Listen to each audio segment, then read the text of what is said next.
win, go win, go win, go win, go win, win, go win. Let's go out to Philadelphia, to the city of brotherly love, in an NFC battle as Jared Goff and the 6-3 Detroit Lions are traveling to Philly to take on Jalen Hurts and the 7-2 defending Super Bowl champion Philadelphia Eagles. The Eagles are favored by 1.5 points. It's an 8:20 p.m. kickoff on NBC/Peacock. The over-under for this matchup is 48.5 points. And when we look at these two teams over the last 3 seasons, these two teams have had the best record. The Lions are 33-10 over the last 3 seasons, and the Eagles are 32-11 over the last 3 seasons.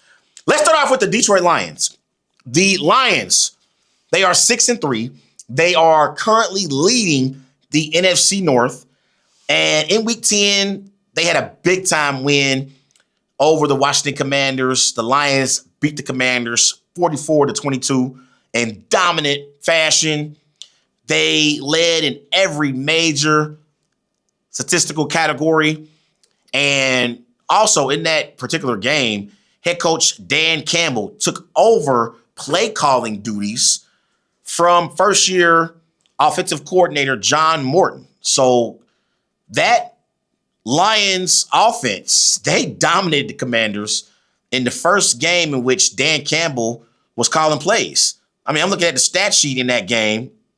The Lions against the Commanders, the Lions had more first downs than the Commanders. The Lions were better on third down than the Commanders. The Lions had more rushing yards than the Commanders. The Lions had more passing yards than the Commanders. And the Lions had significantly more total yards than the Commanders. And they also dominated time of possession. So that was a dominant performance for the Lions in Week 10 over the Commanders. And I'm looking at Jared Goff. He's the quarterback for the Detroit Lions. Jared Goff for the season, 20 touchdowns, 3 interceptions, 2,235 passing yards, completing 74% of his passes. Jared Goff is having an MVP caliber season quietly.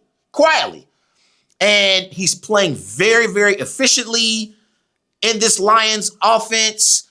And right now, they are averaging 236 passing yards per game, which is ranked 10th in the NFL.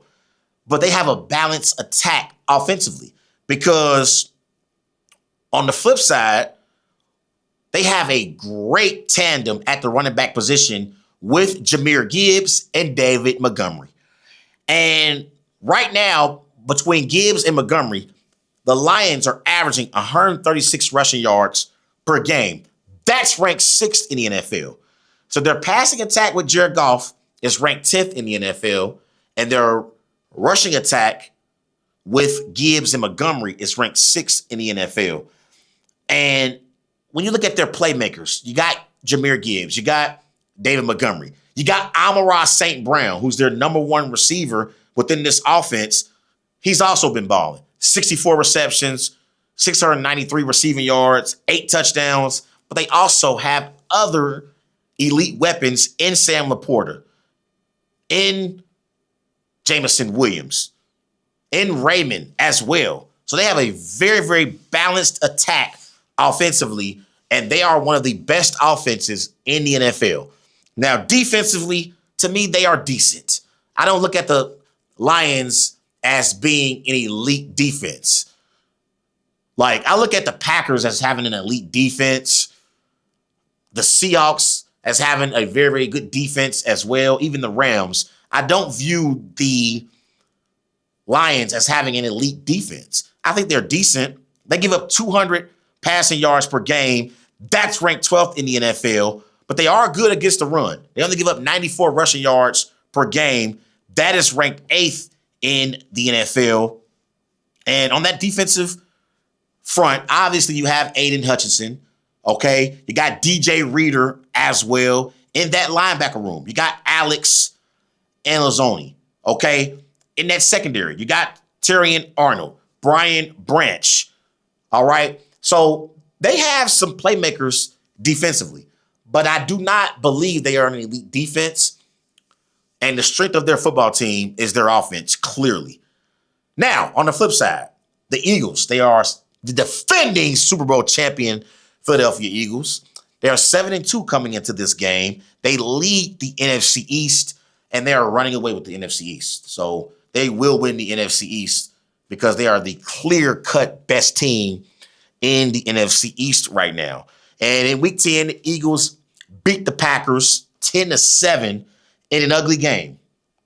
But the Eagles showed they can win ugly, and they can win those type of games. It doesn't always have to be pretty, but it's effective because they are winning football games. And that's what you want as a football team. As we get into late November and December, the weather shifts, and you have to be able to win those type of games. The game where the Eagles only had 10 points against the Packers Monday night, and the defense basically won that game for the Eagles. You have to win those type of games if you want to be viewed as a Super Bowl contender. And the Eagles showed yet again that they can win those type of games. There were only two big plays that the Eagles offense made in that game against the Packers Monday night. That big run where Jalen Hurts hit Saquon Barkley in the flat, and he ran up the left sideline for the Eagles, got the Eagles into plus territory. The exact next play, Jalen Hurts hits Devontae Smith for a touchdown reception, and the Eagles, they go up 10-0 over the Packers, and that was all the Eagles needed to win that game.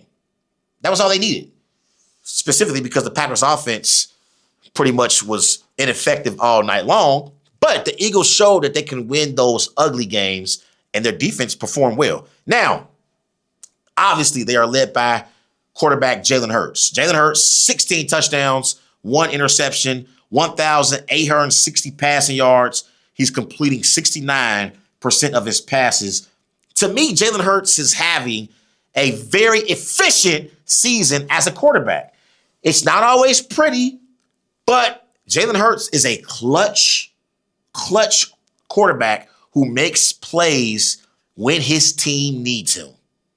That's what Jalen Hurts has been, and that's why Jalen Hurts won Super Bowl MVP for the Eagles last year in their Super Bowl win.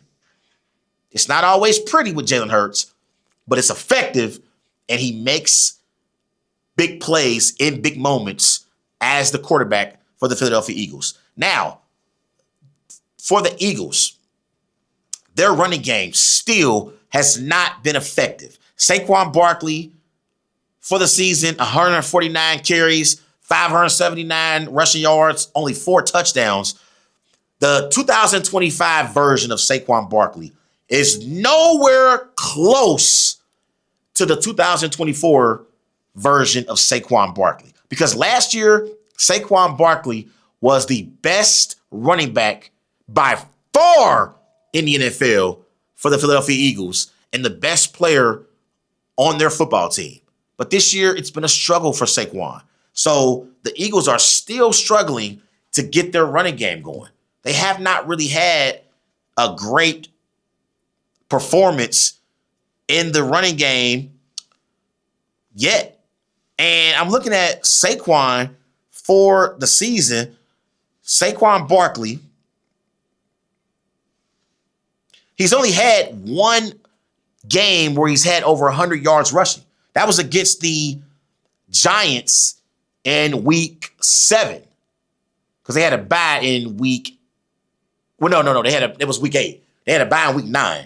The Eagles had a bye in week 9. Week 8, Saquon had 150 rushing yards on 14 carries. That was his best performance of the season. Other than that, Saquon has not had a game where he's rushed for over 100 yards yet this year. So it's going to be important for the Eagles to improve in their running game with Saquon as the season wanes. Eagles offensive coordinator, Kevin Patullo, I know he's going to put an emphasis on making sure that the Eagles improve in their running game as the season wanes. But an even bigger issue for the Eagles right now is A.J. Brown and his lack of involvement in the Eagles offense. I'm looking at A.J. Brown this year, and this is A.J. Brown in games with 3 or fewer targets. In 2022 to 2024, A.J. Brown only had 1 game out of 47 games with 3 or fewer targets. In the 2025 season alone, he's had 2 of 8 games where he's only had 3 or fewer targets. And when you look at A.J. Brown, his receptions per game and yards per game and even touchdowns has significantly decreased over the last 4 years since he's been in Philly. Let's just take the last 2 years. In 2024, Saquon, receptions per game, 5.2, yards per game, 83. He had 7 touchdowns. This year, A.J. Brown, 4 receptions per game, 51 yards per game receiving, only 3 touchdowns. So the Philadelphia Eagles are not getting A.J. Brown the football. I don't know what the hell is going on between Jalen Hurts and A.J. Brown, but they are not throwing A.J. Brown the football. Now, I will admit that last play on the Eagles' last possession against the Packers, when they threw that football deep to A.J. Brown, that was to make A.J. Brown happy. That was to appease A.J. Brown. But it's almost similar to if you're in a relationship, a man and a woman is about to go through a breakup, and at the last possible moment, when the woman is ready to break up with the man brings out an engagement ring and he proposes. You know your girl's ready to break up with you, bro. And here you are trying to bring out an engagement ring to save the day.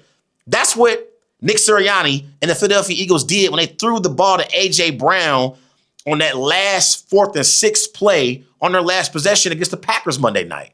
They were trying to appease A.J. Brown because they knew they did not target A.J. Brown much in that particular football game.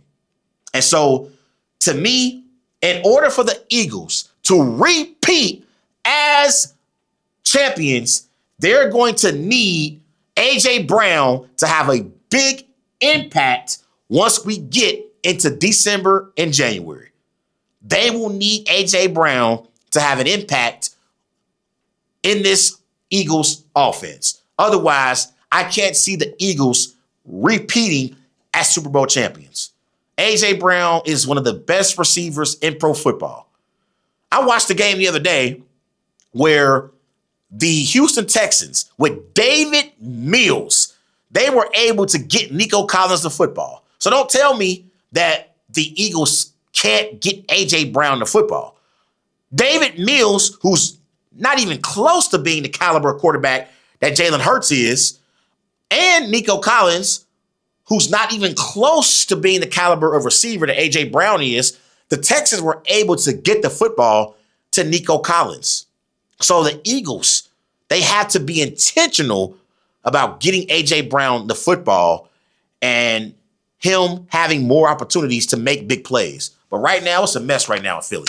I don't know what the hell happened with A.J. Brown and Jalen Hurts, but that relationship is no longer effective. It's not effective. And honestly, it no longer exists. Right now, Jalen Hurts and A.J. Brown's relationship, no, it doesn't exist because he's not getting him the football. But this is going to be a very, very good football game Sunday night in Philadelphia. Both of these teams will be playoff teams in the NFC. But because the Eagles are at home and A.J. Brown desperately wants to be more involved in this Eagles offense. I'm expecting Nick Sirianni, Jalen Hurts, and the Philadelphia Eagles to get A.J. Brown the football, and I'm expecting the Philadelphia Eagles and Jalen Hurts to beat Jared Goff and the Detroit Lions in Philadelphia. I'll go Philadelphia Eagles 27, Detroit Lions 21.